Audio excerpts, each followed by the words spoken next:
Assalamualaikum warahmatullahi wabarakatuh. Perkenalkan nama saya Yurik Efrido dengan NIM 2213395 dari jurusan D3 Akuntansi.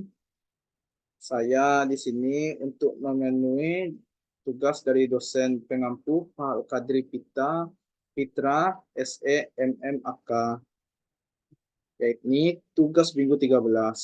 Baiklah, tanpa banyak kata-kata, akan saya mulai presentasi saya ini.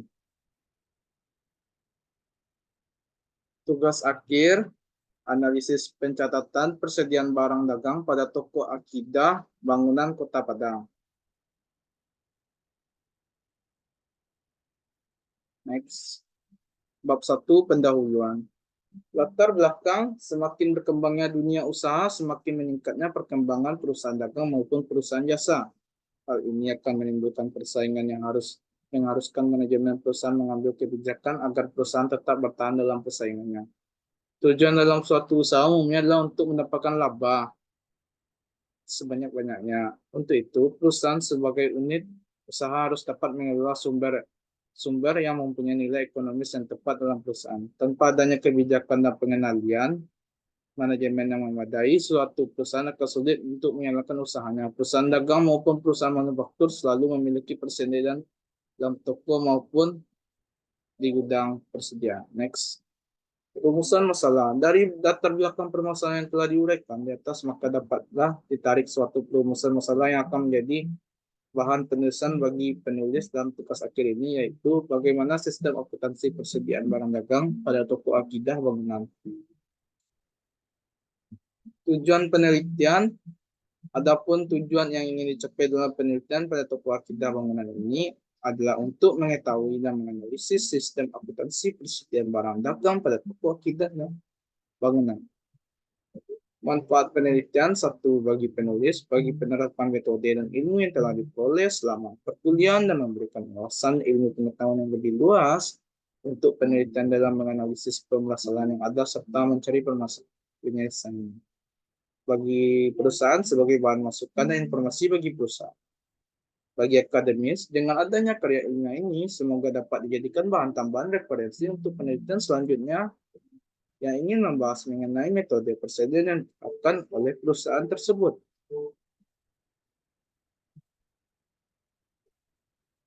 Teknik pengumpulan data. Metode yang digunakan untuk memperoleh data adalah sebagai berikut. Satu, dokumentasi. Dokumentasi adalah dengan melakukan pengutipan secara langsung terhadap data yang dimiliki perusahaan seperti prosedur persediaan, sejarah perusahaan, dan struktur organisasi perusahaan.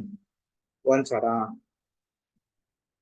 Wawancara adalah teknik pengumpulan data yang digunakan peneliti, yang mana peneliti melakukan tanya jawab langsung dengan pihak yang berwenang dan berkaitan dengan masalah persediaan di perusahaan tersebut. Tiga, perpustakaan. Sehubung dengan teori-teori yang dibutuhkan dalam melakukan penelitian, maka penelitian memerlukan sumber-sumber dari buku-buku yang terkait dengan judul penelitian. Analisis data. Dalam penulisan tugas akhir ini, peneliti menggunakan metode deskriptif kualitatif, yaitu metode analisis yang digunakan untuk mengumpulkan informasi dan data yang diterima dari hasil dokumentasi, wawasan langsung dengan pihak-pihak yang ada hubungan dengan penelitian ini. Kemudian dari data yang dikumpulkan diambil sebuah kesimpulan. Sistemika penulisan. Untuk mempermudah penulis, maka secara garis besar penulis ini dibagi dalam beberapa bab, yang masing-masing bab dibagi lagi menjadi subbab sesuai dengan kepentingan pembahasan.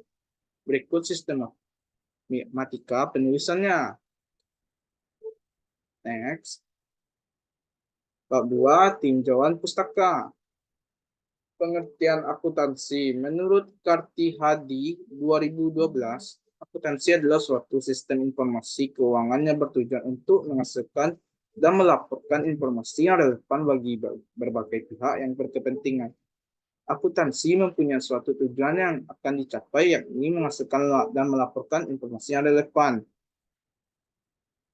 American Institute of Certified Public Accountant dalam Hayati dan Anggadini tahun 2019 menyatakan akuntansi adalah seni pencatatan, penggolongan, dan peringkasan transaksi dan kejadian yang bersifat keuangan dengan cara yang berdaya guna dalam bentuk satuan uang dan menginterpretasikan hasil proses tersebut.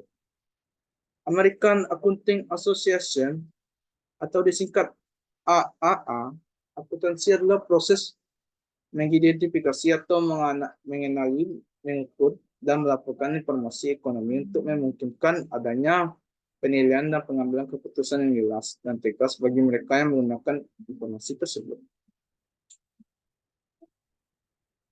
Next, pemakaian informasi akuntansi. Holmgren tahun 2006, informasi yang dihasilkan oleh akuntan berguna untuk semua pihak yang mempunyai kepentingan, yaitu para pembuat keputusan. Pihak-pihak yang berkepentingan dengan informasi akuntansi dapat dikelompokkan sebagai berikut. Satu, pihak internal, pemakai pihak internal yang manajemen dan atau pemimpin. Dua, pihak eksternal yang terdiri dari banyak kelompok yang berbeda-beda kepentingan atas laporan keuangan perusahaan.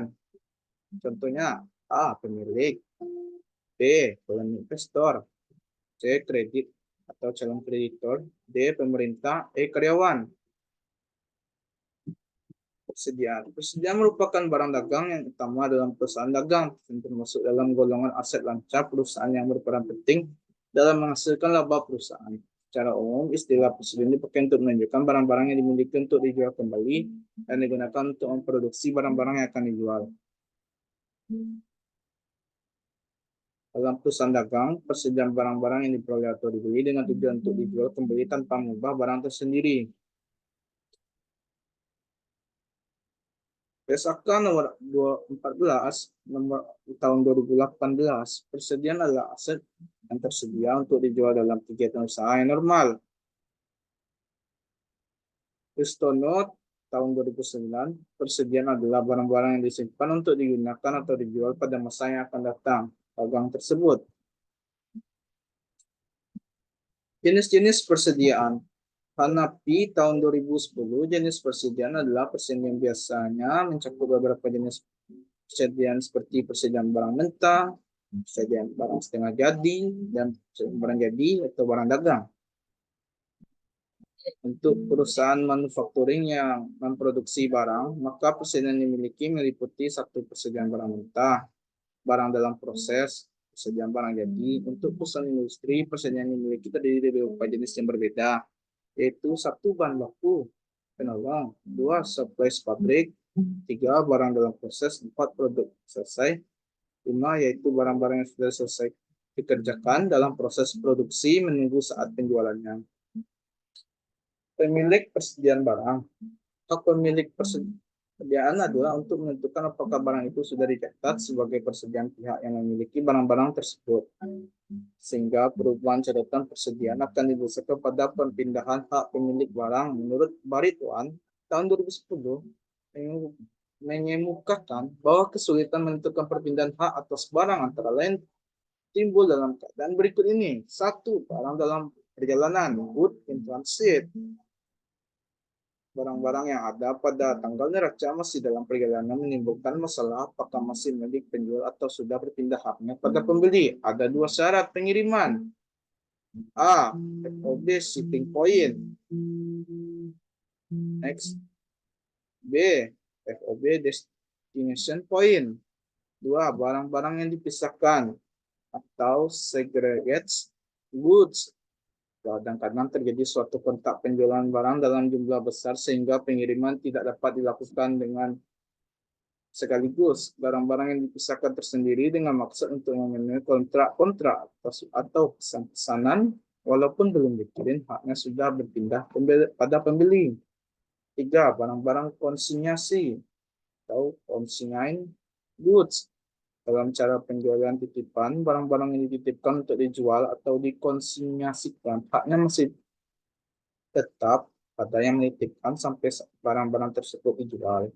Empat, penjualan angsuran atau installment sales. Dalam penjualan angsuran, hak atas barang tetap pada penjual sampai seluruh harga jualnya dilunasi. Harga pokok persediaan. Dasar utama yang digunakan dalam akuntansi persediaan adalah harga pokok yang dirumuskan sebagai harga yang dibayar atau dipertimbangkan untuk memperoleh suatu aktiva.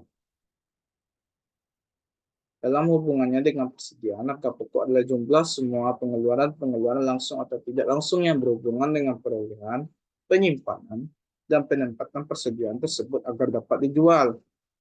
Nilai realisasi bersih adalah taksiran harga penjualan dengan kegiatan usaha normal dikurangi taksiran biaya penyelesaian dan taksiran biaya yang diperlukan untuk melaksanakan penjualan. Biaya persediaan terdiri dari 1. Biaya pembelian, 2. Biaya konversi. Metode pengukuran dan pencatatan persediaan. 1. Pengukuran persediaan. Ikatan Akuntansi Indonesia tahun 2018 PSAK nomor 14 mengenai pengukuran persediaan sebagai berikut. Persediaan harus diukur berdasarkan biaya atau nilai realisasi bersih. Mana yang lebih rendah? The lower of cost and net realizable value. Nilai realisasi bersih adalah taksiran harga penjualan dalam kegiatan usaha normal dikurangi taksiran biaya penyelesaian dan taksiran biaya yang diperlukan untuk melaksanakan penjualan. Biaya persediaan terdiri dari A. Biaya pembelian, B. Biaya konversi. 2. Menurut catatan persediaan. Menurut Baritwan tahun 2010, ada 2 metode pencatatan persediaan, yaitu metode persediaan mutu atau perpetual, metode B, metode persediaan fisik, periodik. Perhitungan harga pokok penjualan dapat diilustrasikan sebagai berikut. Biaya-biaya persediaan terdiri dari seluruh pengeluaran baik yang langsung maupun tidak langsung yang berhubungan dengan pembelian, persiapan, dan penempatan persediaan untuk dijual. Menurut Stitch tahun 2009, berikut biaya-biaya yang harus dimasukkan dalam persediaan. 1. Biaya produk, 2. Biaya periode, 3. Biaya manufaktur, 4. Diskon sebagai pengurangan biaya, 5. Retur dan potongan pembelian. Metode penentuan harga pokok persediaan menurut Baritwan tahun 2010 adalah sebagai berikut. 1. Identifikasi khusus. 2. Metode LIFO atau last in first out. 4. Metode biaya rata-rata atau average cost methods.